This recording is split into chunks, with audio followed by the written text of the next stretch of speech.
Hi, friends. I just finished reading Glennon Doyle's email about how she made a foray into Substack land and then left again. And I read somebody else's Substack who was saying that there was a lot of bullies that came out and were just being rude about, mostly jealous that why should an established writer like her come on to Substack when all of us aspiring writers are trying to make a space there, and she'll take up all the subscribers. And I'm sad about that for her and for humanity. And I totally get it. I also had a lot of feels when she came on and already had thousands of subscribers, and I'm trying my best to get my 400 subscribers or something crazy, and like 10 paid maybe. And so it's so easy to get caught up in all of that. And thankfully, I have these tools that I've been using lately called Positive Intelligence. And it has this whole list of the saboteurs that come up and trip us up. And so I'll post a picture of them here. And so you can see there's all these different ones. And so when I felt those feelings, and I've come to realize now that anytime I feel a yucky feeling, anytime I'm jealous or struggling about something, to stop and be like, what saboteur is active in this? And so it's been a really neat framework to be able to pause and think for myself. And so as I got activated by being jealous of Glennon just coming on a Substack and all of a sudden having thousands of subscribers and being like,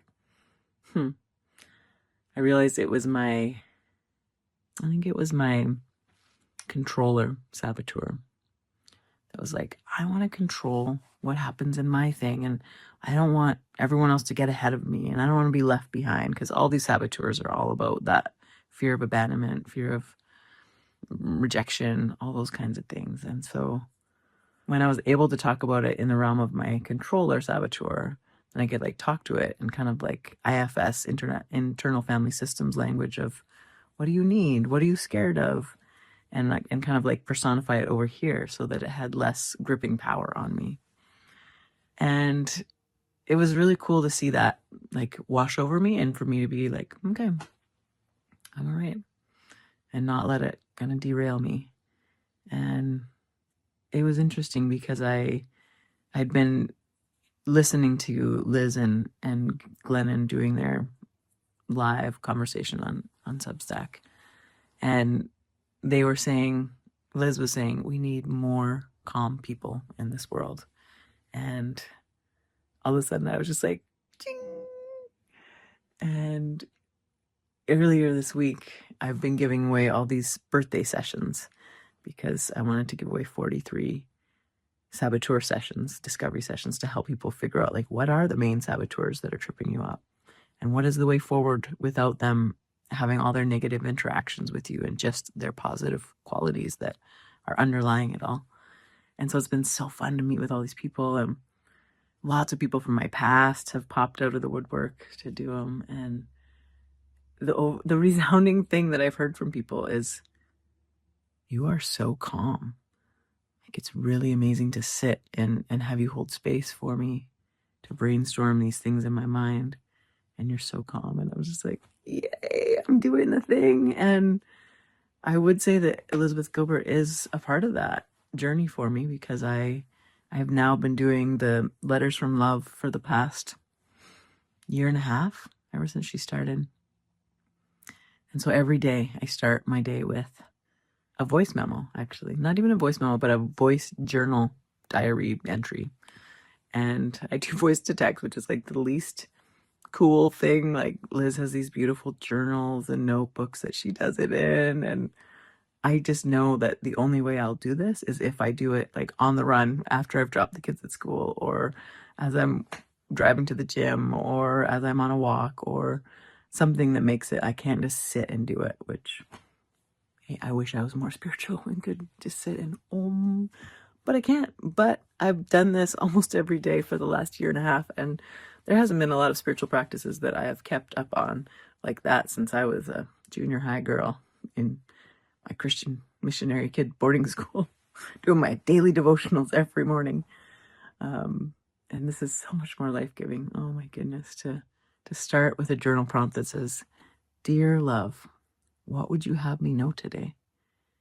And then just sitting and waiting and hearing love speak to me in my own language, in my own voice, back with such sweet, sweet language, such kind language.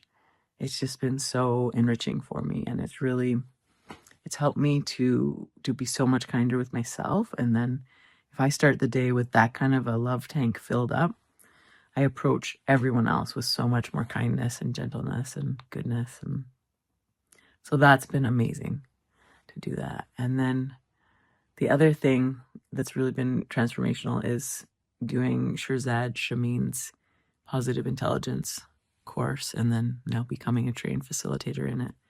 And it truly is increasing my positive intelligent quotient. And there's like this vortex effect that if we're struggling and we're in the it just keeps sucking us down. But as we exercise the muscles for mental fitness, we can go up into this upper vortex that's like ease and flow, whoosh.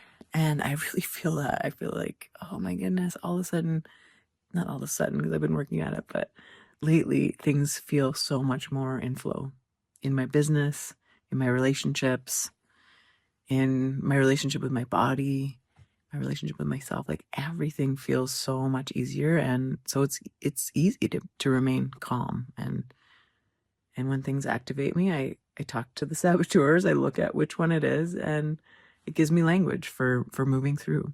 And then I also have learned these tools that can help ground me. And so when I listen to Liz and Glennon have their, shout out to you, Martha, back in case you're watching. Doubt it, but last time I saw Liz, she was with Martha Beck, so she's on my mind. But when I was listening to Liz and Glennon talk about like how Liz asked Glennon, "How do you find your calm?" And Glennon was like, "Go to yoga. I don't know. Like when I'm not doing well, I'm not doing well, and everything kind of spirals." And I felt that in some ways. I actually got to hang out with Glennon and Abby recently. I mean, not hung out with like in a hotel room and we had chips and pop and late night chats, but I was at a hotel with them, and I kind of emerged upon them when we were all at Brandy Carlisle's Girls Just Want a Weekend, and they were doing the soccer. They were chosen to commentate the soccer at this tournament at our big hurrah weekend. That was amazing. And Glenn was just so nervous and so anxiety ridden. You could see like she was having fun and she was being silly, but you could also see it was kind of stressful for her to be out on the field trying to commentate this soccer when Abby's next to her commentating soccer, and she doesn't know much about the soccer. She's learning, and all of a sudden I had a reminder of something I learned at Elizabeth Gilbert's workshop, where she talks about tapping into your enchantments and getting to know what you really, really love and what really fills you up. And so I had made a list of all these things that bring me joy and fill me up. And one of them is dressing up as Ted Lasso. And I realized that it's kind of fun to have an alter ego. It's kind of fun to be silly and different. Maybe I want to try drag at some point. It's kind of a nice foray into that. And so to this Girls Just Want a Weekend, I had brought my Ted Lasso outfit. And at halftime, I was like, I gotta go get Ted Lasso. I gotta follow my enchantments. And so I ran all the way across the resort, got on my Ted Lasso outfit. My mustache was just like falling off of my face. It's just this like sticky thing like this that's like, I'm trying to stick it on and I'm sweaty and it's bad. And yet I had the audacity to just walk right out on the field and say, I didn't have to say anything, actually. Glennon saw me and was like, "Ted Lasso, you're here." And got so excited. It was just like, thank God you've come to rescue me. Come save me. help me, like, you take this mic, you do the commentating, this is for you. And I was like, no, Glennon, you got this, just believe, you got this. And it was incredible to just be able to hold space with her and be with her in it. And I know it was silly and it was a game and playful and not real life or not real anything, but it still felt really impactful. One that, like, I've tried for months and years to somehow be able to interact with Abby and Glennon. And I love that following my enchantments is what brought that to happen. And that is a big message that Elizabeth Gilbert and Martha Beck told us at that weekend was, gotta follow your enchantments and they actually will lead to really good things. And the other thing is that I realize that we can't do this for anyone else. Like, we can never offer the safety that someone else needs. It's always an inside job. We can be a presence. We can be a calm presence for someone, and that is somewhat helpful. But in the Substack story or interview where Glennon and Liz were talking, Glennon was talking about how her and Abby recently did a talk at GLAD, and Glennon was so nervous and so anxiety ridden and didn't know, what she should do. But she went up anyways and did it. And afterwards, Abby was like, are you okay? Like, are you sure you should be doing these talks? Because this seems like it's taking a lot out of you. And she's like, well, you used to play soccer with your head bleeding or bandaged up, and, like, I'm going to do this. And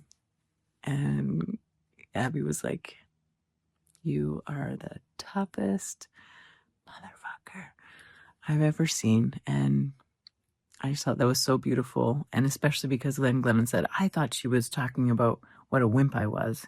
And here she was, like, proud of me and saw me as brave. And in that moment, I was like, the saboteurs, like, that's the thing, is we each have these saboteurs that trip us up, that make us scared and worried. And we assume things. We judge what other people are judging about us. And that is so damaging. And so if Glennon has this saboteur that's assuming, you need to be a high achiever, and if you go on stage and you shake, you failed. Or, like, we each have these saboteurs that trip us up. I was talking to someone else today that had a saboteur around being a pleaser. And that's what trips them up, because they're constantly overgiving and never have time for themselves, and then get resentful and then blow up. And it's just like this circular thing. And so it just made me so grateful to have encountered these tools, both that Liz has given me and that I've gotten through Positive Intelligence, to be able to do tiny little things that help me get into my body, help me regulate my nervous system, so that I can not let these saboteurs run me and control me to do the things that are just reactive and coping mechanisms. And so I wanted to teach you one of those little things today, because it's so impactful.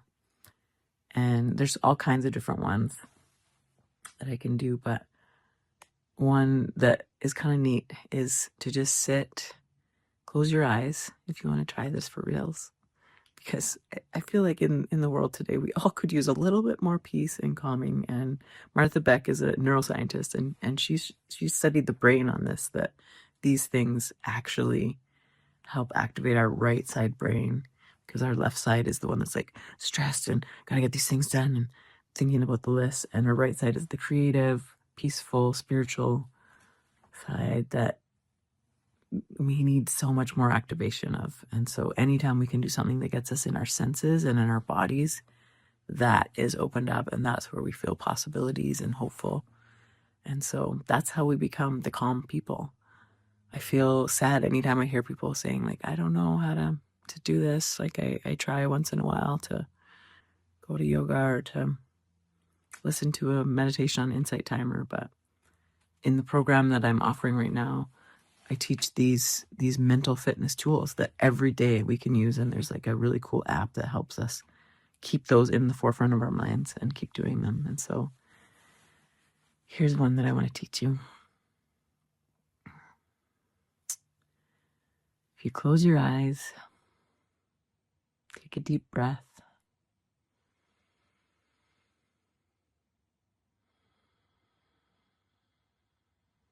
And place your hand on your belly and notice the rising and falling of your belly with each breath.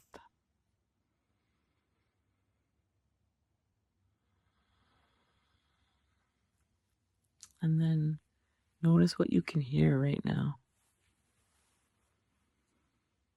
What is the furthest away sound that you can hear?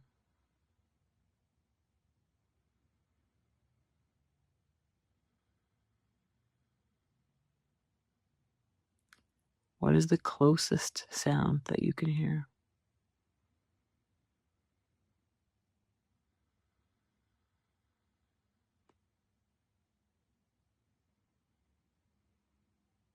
It might even be the sound of your own breath. Notice how it sounds when you take an inhale.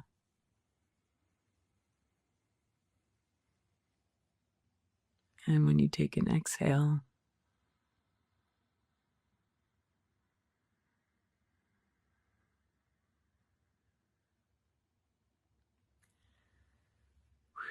Do you feel that? I feel that. I feel so much more calm and centered, and I'm so happy to have been able to share that with you. I had someone on a call this week that said, yeah, I want to sign up for this program and learn more of those tools because that's amazing. And when I pressed her more, I was like, but like, why would you want to come and do this program with me? Like, she's someone that was a coach at a personal development workshop I went to like almost 15 years ago when I was like pretty young and green and thought I knew everything, but really didn't. And I really respect her. She's about 30 years older than me. She's writing a book on like bravely living into your truth in your senior years. And I just think she's so inspiring. And so I was kind of like, why would you want to come and do a course with me? And she's like, because I can see a difference in you. I can see that you are using these tools and you are so calm. This is so different than the you I met way back then. And I was like, that feels really good. And since she said that, I've been noticing how much I've used these tools. Like even when I was like stuck in traffic the other day, stressed because I was trying to get the kids to school and it was late, and then I was trying to get to an appointment and I was late and all these things, and I used my tools. I used some of these calming exercises and they truly work. So I don't know. I feel like I'm just rambling, but I just wanted to reach out and say help is on the way. There is hope. There are things that you can do to become the calm people in the world. Thank you to those of you who are already that calm presence when everything else feels kind of stressful and everyone's quite activated these days. And if you would like to grow in your calmness and your ability to hold that calm space for the world, for others, for yourself, reach out. I would love to connect with you and share more about these tools that I've learned and unpack the saboteurs with you, because they just give us all language.